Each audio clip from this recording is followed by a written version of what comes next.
জগন্নাথ দেব উঠে পড়েছে, দেখতেই পাচ্ছেন। আর ওই যে ছেলে শুয়ে আছে। নমস্কার, নতুন একটা ভিডিও নিয়ে চলে আসলাম। উঠে পড়েছি, ফ্রেশ হয়ে গেছি। মাসি বাড়ির বাসন মাজা হয়ে গেছে, ঘর ঝাড় দিয়ে মোছা হয়ে গেছে, শুধু জামা কাপড় কেচে বেরিয়ে যাবে। আজকে রান্না বলতে গেলে আমি ডিমের বড়া করব, ডিমের বড়ার তরকারি করব। আর একটা দেখি কিছু একটা করবো, তাহলে দুবেলার জন্য ডিমের বড়ার তরকারিটা রুটি দিয়েও খাওয়া হবে, আর আমাদের সকালবেলাও ভাত দিয়ে খাওয়া হবে। ছেলেকে স্কুলে পাঠালাম না, কারণটা হচ্ছে ছেলের শরীরটা ভালো না। ছেলের গতকাল থেকেই নাকটা, মানে পরশুদিন থেকে নাকটা বন্ধ বন্ধ হচ্ছিল। তো কালকে মানে ঠান্ডা লেগেছে, তো কালকে দেখছিলাম নাক দিয়ে হালকা হালকা জল পড়ছে। তা আমার ছেলে তো জানেন ঠান্ডাতে কীরকম ভোগে, আর ওর শরীরটা ম্যাচ ম্যাচ করছে, মানে শরীরটা দুর্বল হয়েছে।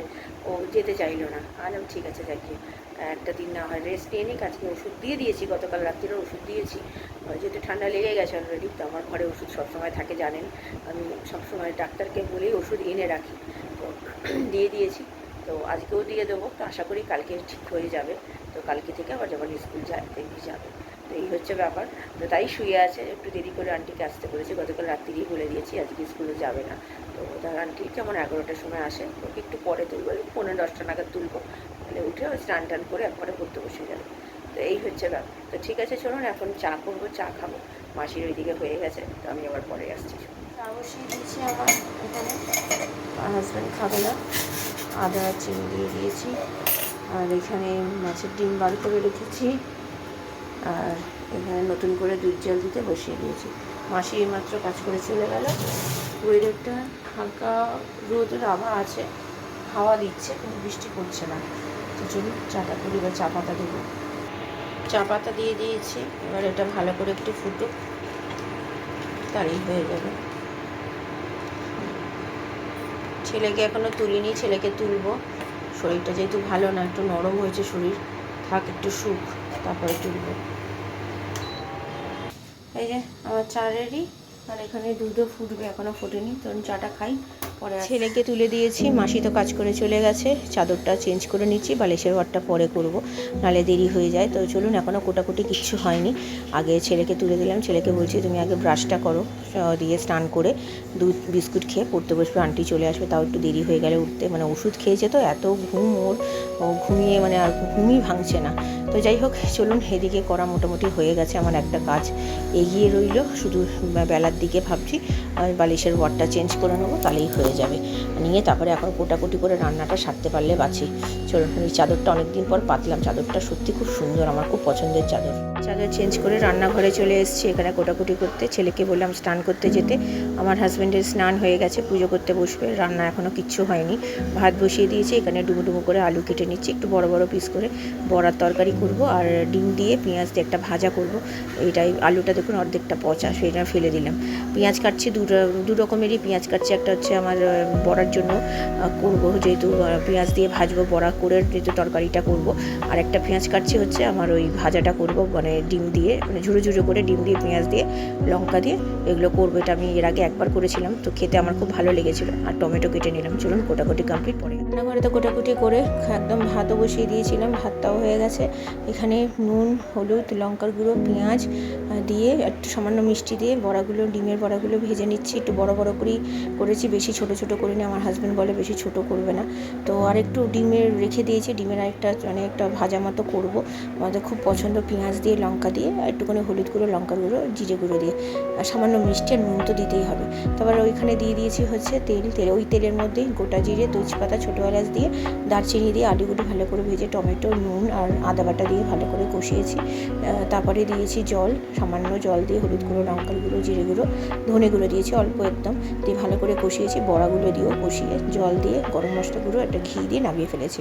ওই যে বললাম, ওই তেলের মধ্যে কালো জিরে ফোড়ন দিয়ে পেঁয়াজ আর লঙ্কাটা দিলাম, দিয়ে ভালো করে ভেজে হলুদ সামান্য একদম, হলুদ, লঙ্কার গুঁড়ো আর জিরে গুঁড়ো দিয়ে ডিমটাও দিয়েছি একসাথে, ভালো ভালো করে একদম ভাজা ভাজা করেছি, লাল লাল করে। খেতে এত ভালো হয়েছে, আমার হাজব্যান্ড খেয়েও বলছে খুব ভালো হয়েছে। তো চলুন রান্না করতেও খাওয়া দাওয়া করে বেরিয়ে গেছে। ছেলের আন্টি চলে এসেছে, পড়তে বসেও গেছে। তো এখন বালিশের বারগুলো ভাবলাম স্নান করতে যাওয়ার আগে বালিশের বারগুলো চেঞ্জ করে দিই, নাহলে পরে করে না ধুলো টুলোগুলো লেগে যায় গায়ের মধ্যে, আর ভালো লাগে না, চিটচিট করে গা। তো যাই হোক, এখানে বালিশের বারগুলো পরিয়ে নিচ্ছি, নিয়ে তারপরে যাবো স্নান করতে। আগে তারপরে এটা করার পরে গ্যাস পরিষ্কার করব। গ্যাস পরিষ্কার করার পরে তারপরে যাব স্নান করতে। জামা কাপড়গুলো উল্টে পাল্টে দিয়েছে, মোটামুটি শুকিয়ে গেছে। আজকে দেখেছেন ছেলে বেরিয়েছে, ছেলে আমি বললাম ছেলে বালিশটাকে একটু এগিয়ে দিতে, তাই এগিয়ে দিয়ে ও ঢুকে যাচ্ছে। ওকে আমি বললাম পাম্পটা বন্ধ করতে বলেছে আমার হাজব্যান্ড, কটায় সেটা জানিয়ে দিলাম, নাহলে ভুলে যদি যাই আমি পরে, তার জন্য। তো চলুন যেটা বলছিলাম যে ওইদিকে গ্যাসটা পরিষ্কার করে তারপরে যাব স্নান করতে। তো চলুন, মোটামুটি হয়ে গেছে, এদিকে পরিষ্কার করে নিই, তারপর আমি আবার পরে আসছি।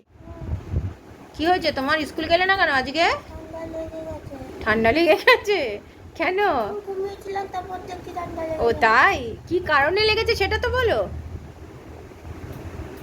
হ্যাঁ, জানো না? সত্যি কি জানো না তুমি? তুমি যে ঠান্ডা জলগুলো খাও, পেপসি, গরম জল খাও, পাপার থেকে নিয়ে গিয়ে বেশ ভালো রকমের তো পেপসি থামস আপ নিয়ে এসে খেয়ে ফেলো ঠান্ডা ঠান্ডা। আগে তো খেতে না, এখন তো তুমি কথাও শোনো না, এই জন্য ঠান্ডা লেগে গেছে। এখন কি করবে বল, আজকে স্কুলটা কামাই হয়ে গেল। দেখেছেন, ঠান্ডা কমে গেলে ও আবার খাবে। সত্যি কথাটা ওর মুখ দিয়েই বেরিয়ে গেল। ও নাকি বলছিল আমি খাই না, এমনি এমনি ঠান্ডা লেগেছে। যাক গিয়ে, ঠিক আছে, ওষুধ খাচ্ছ, ঠিক হয়ে যাবে, ঠিক আছে। চলো এবার তুমি তাহলে খাওয়া দাওয়া করো, নাও খেয়ে নিয়ে পড়তে বসবে। হ্যাঁ চলো। এদিকে দুপুরের খাবার, বড়ার তরকারি, এটা রাত্রিরের জন্য, এটা এবারে আমার আর ছেলের, আর এটা হচ্ছে ভাজা। আমরা তো এটা দিয়েই মনে হয় ভালো বেশি খেয়ে ফেলবো, এটা কম থাকলে কালকে হয়ে যাবে আমাদের, অল্প করে মাছ তাহলে কম করব। তো চলুন খাওয়া দাওয়া সেরে নিই, এখন 2:10 বাজে, মেঘলা মেঘলা করেছে আকাশটা। তো চলুন খাওয়া দাওয়া সেরে নিয়ে পরে আসছি। দুপুরের খাওয়া দাওয়া তো হয়ে গেছে অনেকক্ষণ, এখন বাজে 3:20। খুব ভালো খেয়েছি। আমার ছেলে তো বড়ার তরকারিটা দেখে খেতে চাইছিল না, তারপরে যেই খেয়েছে ভালো লেগেছে, তারপর পুরোটাই খেয়েছে। আর ওই ভাজাটা যেটা বড়া দিয়ে পেঁয়াজ দিয়ে করেছি ওটা খুব সুন্দর হয়েছে। একটু রেখে দিয়েছি কালকের জন্য, আমি একটু খাবো, আমার ছেলে আর হাজব্যান্ডকে অল্প অল্প করে দেবো, দিয়ে কালকে খাবো। আর কালকে একটা কিছু করব, দেখা যাক কী করা যায়। তো রাত্রিবেলা ওই বড়ার তরকারি আছে, আর রুটি করাবো, রুটি দিয়ে বাটি বড়ার তরকারি দিয়ে খেয়ে নেবো। বেশি ঝোল রাখিনি, গামাখাই করেছি যাতে রুটি ভাত দুটো দিয়েই খাওয়া যায়। তো খুব ভালো খেয়েছি। ছেলেটা ঠান্ডা লেগেছে তাই একটু মনটা খারাপ হয়ে গেছে, মানে কি বলুন তো, খুব ভোগে তো ঠান্ডা নিয়ে, মনের মধ্যে একটা ভয় ঢুকে গেছে। এত ভুগেছে ছোটোবেলায়, মানে এই ঠান্ডা লাগা কাশি নিয়ে শ্বাসকষ্টের প্রবলেম আছে যেহেতু আমার ছেলের, তো কতবার যে ডাক্তারখানায় হসপিটালে ভর্তি হয়েছে, তো সেটার জন্য ভীষণ চিন্তা হয়। তো তাই ওষুধ আমি ঘরে সবসময় রাখি, যাতে কোনো অসুবিধা হলে, আর তার মধ্যে ইনহেলারটাও আমার ঘরে রাখি, যাতে ওর অসুবিধা হলে ইনহেলারটা দিতে পারি। ডাক্তারের সাথে কথাবার্তা বলেই করাকে দিই, যদিও না বলে দিই না, ডাক্তারই বলেছে দিতে।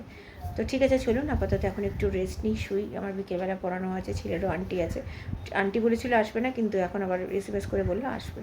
তো চলুন, আমি আবার পরে বিকেলে আসছি। এই মাইটা আবার কি? আমার হাজব্যান্ড নিয়ে এসছে বেগুনি চপ সব নিয়ে এসছে, আলুর চপ, সিঙ্গারা।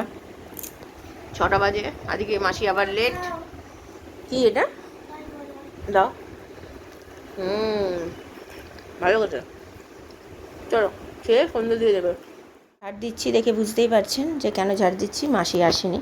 তো যাই হোক, তো ছেলেকে পাঠালাম, তারপরে বললো ওনার শরীর খারাপ তাই উনি আজকে আসবেন না।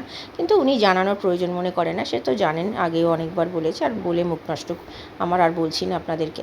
তো তাই যেগুলো ঘরটার ঝাড় দিলাম, ঘরটার মুছলাম না, সময় ছিল না তাই, আর বাসন কটা মেজে নিলাম, আর যা বাকি বাসন আছে সেটা কালকে আসবে বলেছে, কালকে এসে সকালে এসে বাকিগুলো করবে। তো আজকে রাত্রিবেলা খাওয়া দাওয়া বলতে গেলে আজকে আমার হাজব্যান্ডের বিরিয়ানি খেতে হচ্ছে, সন্ধ্যে দিতে বসে যাচ্ছে। দেরি হয়ে গেল, ওর আন্টি 7টায় আসবে, মাসি আসলো না দেখে, এদিকে আমার দেরি হয়ে গেল। তো ঝাড় দিয়ে দিয়েছি, দেখ বললাম আমার স্টুডেন্টরাও চলে এসছে, পড়া দিয়েছি, ছেলে সন্ধ্যে দিয়ে পড়তে বসে যাবে। তো চলুন, আজকে রাত্রিবেলা আমি বললাম তো আগে বিরিয়ানি খেতে ইচ্ছে হয়েছে, তাই বিরিয়ানি খাওয়া হবে, আমার হাজব্যান্ড নিয়ে আসবে রাত্রিবেলা। তো চলুন আমি পড়িয়ে নিই, পরে আসছি আবার। প্রসাদ ঠাকুরের, ওই যে পুজো হয়েছিল আমাদের পাড়ার, সেটা খেতে খুব ভালো। এই যে আলুর দম আর পোলাও। তাড়াতাড়ি খাও, আন্টি বসে আছে। আন্টি বসে আছে, তাড়াতাড়ি করে বললাম নাহলে বিচ্ছিরি হয়ে যাবে পরে খেতে, তাই জন্য ওকে দিয়ে দিলাম। চলো রাত্রি করে আসলাম, এখন 15টা বাজে, স্টুডেন্টদেরকে তো ছেড়ে দিয়েছি, ছেলের আন্টি চলে এসছে, পড়ানো মোটামুটি শেষের দিকে। প্রসাদ পেয়েছি, দেখলেন, ছেলে গিয়ে নিয়ে আসলো, আমার হাজব্যান্ড দেখেছে আমাদের পাড়াতে দিচ্ছে, তো দেখে ফোন করলো, তো ছেলে গিয়ে তাই নিয়ে এসছে। খুব ভালো খেয়েছি, প্রসাদটা এত সুন্দর করেছে না, আর ভগবানের প্রসাদ মানেই যেমনই করুক না কেন সত্যি এত টেস্ট হয়, আর ওটা ঘরে করলে হয়তো এত টেস্ট হয় না। তো জামা কাপড় ভেজানো তো বললাম হয়ে গেছে, তো চলুন এখন একটু বসে আমি পরে আবার রাত্রিরে আসছি। রাত্রির বলতে গেলে হয়েই গেছে, যখন খাবার পারবো কী খাবার সেটা আপনাদের সাথে অবশ্যই শেয়ার করবো। আজকে রাত্রিরের খাবার নিয়ে এসছে আমার হাজব্যান্ড বিরিয়ানি, এখানে রয়ে গেছে, অল্প করেই নিয়েছি, কালকের জন্য রেখে দিয়েছি। চলুন ছেলেকে আর হাজব্যান্ডকে দিয়ে দিয়েছি, 10:30 বেজে গেছে। তো খাওয়া দাওয়া সেরে নিই, চলুন নিয়ে আমি পরে আসছি। রাতের খাওয়া দাওয়া তো হয়ে গেছে, তো বিরিয়ানি রয়ে গেছে, সব পুরোটা খেতে পারিনি, যেহেতু পোলাও খেয়েছিলাম সন্ধ্যেবেলা, ঠাকুরের প্রসাদ। তো সেই জন্য মোটামুটি এমনিতেও আমরা গোটা খেতে পারি না, জানেন, রেখে দিই, তো কালকে হয়ে যাবে। এখন 11:10 বাজে, খেলা দেখছি, ব্রাজিল আর ইজিপ্টের খেলা হচ্ছে। ইজিপ্ট 2টো গোল মেরে দিয়েছে, আর সরি ব্রাজিল না, আর্জেন্টিনা, সরি। তো আর্জেন্টিনা একটাও গোল মারতে পারিনি। তো যাই হোক, এই লিপস্টিকটা দেখতে পাচ্ছেন, এটা নতুন লিপস্টিক আছে, আমার হাজব্যান্ড কিনে নিয়ে এসছে। আমি অনেকদিন ধরেই বলছিলাম একটা কিনবো লিপস্টিক, তো মিউট কালার, তো সেই জন্য দেখতে পাচ্ছেন হালকা কালার এটা। তাও তো নিচে খেয়েছি বলে উঠে গেছে, তো রেখে দিয়েছি, ওটা পরে আপনাদের সাথে শেয়ার করবো। তো চলুন, এখনই খেলা শুরু হয়ে যাবে। আমার হাজব্যান্ড আর ছেলের অপেক্ষায় থাকে কখন আমি ভিডিও শেষ করবো আর ওরা সাউন্ডটা বাড়াবে। তো চলুন, ভিডিওটা তাহলে আর বড় করছি না, ভালো লাগলে লাইক শেয়ার সাবস্ক্রাইব করবেন। কালকে নতুন একটা ভিডিও নিয়ে চলে আসবো। আপনার ভালো থাকবেন, সুস্থ থাকবেন, নমস্কার।